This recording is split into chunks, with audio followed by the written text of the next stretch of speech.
Imagine walking down a street at night, and instead of electric lamps, the sidewalks glow softly with light made by living bacteria.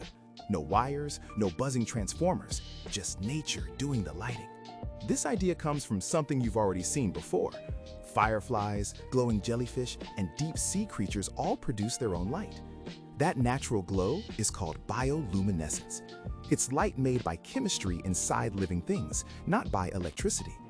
Scientists realized they could copy this trick by working with harmless bacteria that already know how to glow. Here's the big idea.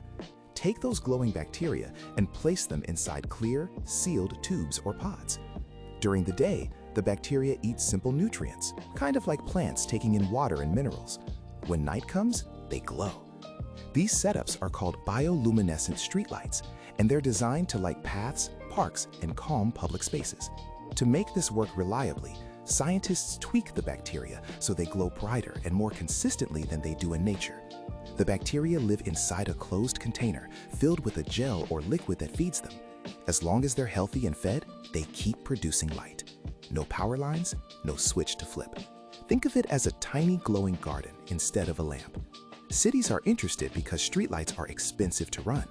Bioluminescent lighting could lower energy use, cut carbon emissions, and keep glowing even during power outages. The light is cool to the touch, gentle on the eyes, and visually striking. There are still challenges. The glow isn't as bright as standard streetlights yet. The bacteria need occasional care, like refilling nutrients, and they must stay safely sealed. But researchers are improving brightness and lifespan every year.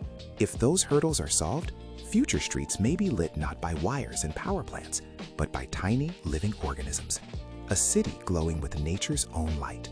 For more sustainable tech in 2 minutes, subscribe to EcoLogic and join the conversation.